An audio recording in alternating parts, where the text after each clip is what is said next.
Hey guys, so I am going to show you how to package your wax melts.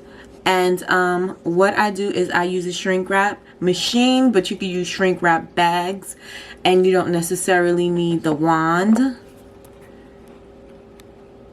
You won't necessarily need the wand. I have a whole shrink wrap system. I have a roll, I have the wand, and I have a heat. Where are we at? And I have a heat gun. Let me see. There we go. And I have a heat gun. So this is how I use mine, but you can do this. An expensive way to do this is to get shrink wrap bags, or you can wrap this in a cellophane bag. You can get the shrink wrap bags, tape under the bottom, and then you can use a heat gun. And you don't necessarily need this kind of heat gun, which you can get from Amazon, because that's where I got mine.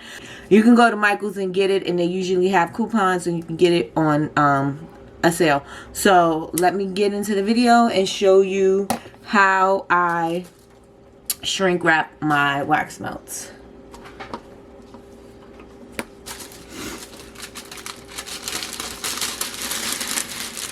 And I'm going to just lay them on its back instead of doing it straight up this way.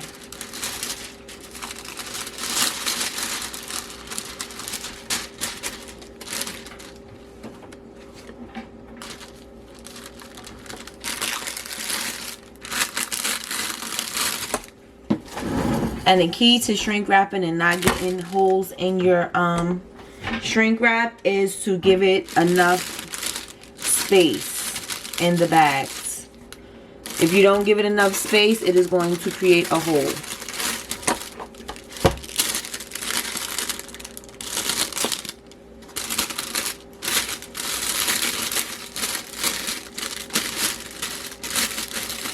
And you make sure that you have no buckles in the plastic, because if you have buckles in the plastic, it makes it harder for the shrink wrap machine to seal the edges. Sit it up if you want inside the plastic now.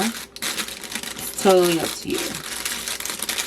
I'm going to leave it a little behind because I want the cookie to look nice in the plastic wrap. So we're going to do the sides first.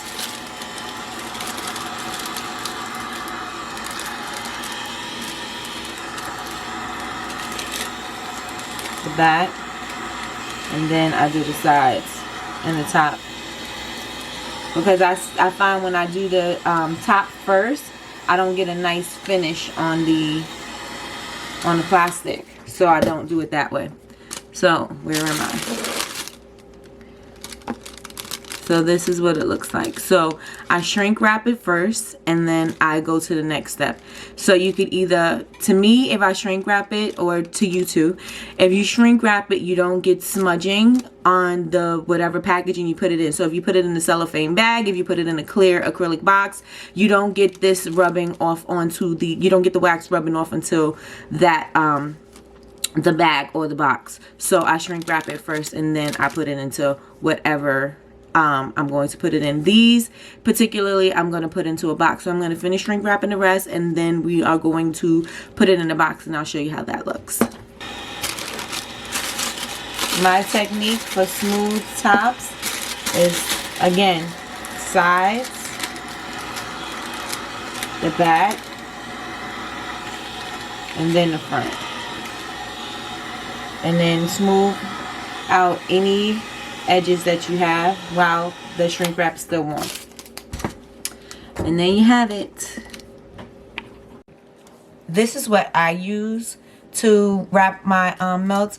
You can actually just leave it like this. This is totally up to you. You can bubble wrap it to make sure it's protected. It's totally up to you. You can stop here and put a circle label right here. But I take it a step further, and I put it in packaging. Now this one is a 3x3x3. This one is too big. This one is like for a full-size cupcake. So this is a box that I will not use. I usually get my boxes from Paper Mart. They have the best deals. They just take the longest to ship, so I don't really care for them. In that sense, they take a long time to ship, and they also charge a lot for shipping. So, well, not if you get something, you know, small like just boxes, then you're fine. But when you get like tissue paper and heavy stuff, the shipping goes way, way up. All right, so not this size. This one is a 2x2x2. I ordered these off of Amazon, which I did not like too much because they're not completely clear like this. This has like a frost on the top of it, and these were too small. So 2x2x2 is not the right size for this cupcake. Wait. Yeah, that's how it goes. All right, so as you can see, I tried it because I have wax on the side, but it's not the right size for this cupcake. So I do have 2x2x2. I also ordered these from Amazon. I got this from Clear Bags. I usually order directly from Clear Bags, but I didn't order from them because I wanted it the next day. So Clear Bags, they usually ship pretty fast, but I needed it for the next day, so I didn't order it from them. I ordered it from Amazon, but you can go to Clear Bags or you can go to Amazon to get them. These are 2x2x3, which is a little taller. And this works because I have the wafer on the top, so I have a little height on my cupcake. So what I do is just open this box, and this box is pretty easy to do. You don't have to do any tucking or anything. You just open it up. And I usually like the top part to tuck into the back because I don't want this to be seen in the front of the cupcake. I want this to be the front of the cupcake. I take a little crinkle paper, and you can use whatever colors work for you. Use your company colors. I put that in there. I make a little space in the middle so that the cupcake can go in, and I don't want it too high, so because I don't want the crinkle paper covering the cupcake itself, the decoration. And then I just stick it in there, make sure it's snug, close it up. And voila, there you go. You can actually put a ribbon on the top of this. You can put your label here. You can put your label on the top. You can put your label wherever you want. The possibilities are endless. This could be a favor. This could be something you sell at your shop. This could be something you sell online, period. So this is how I wrap my wax melt cupcakes. You could also take some cello bags. This one is a gusseted bag, I think. These are a 2.5 by 2 by 6 cello clear bags, and I got this one from Paper Mart.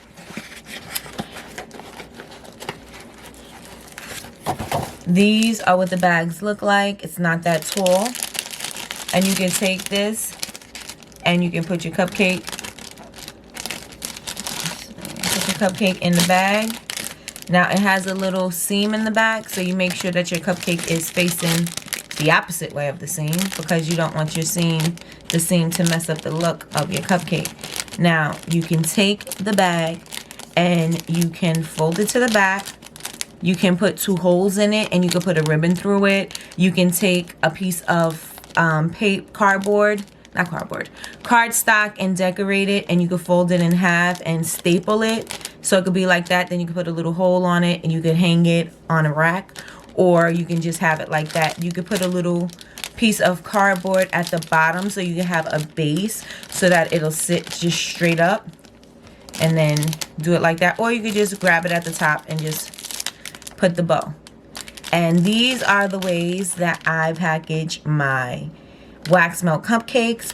I hope you guys enjoyed it. If you would like to see more videos like this, please let me know. If there's some ideas that you have of some videos that you would like for me to do, please also let me know. That's it. Subscribe, get your notifications or whatever that's called, and share the video. Tell your friends about it. You know some wax lovers, share the video. And that's it. Thank you so much. This is Nikki, and we are out of here. Bye.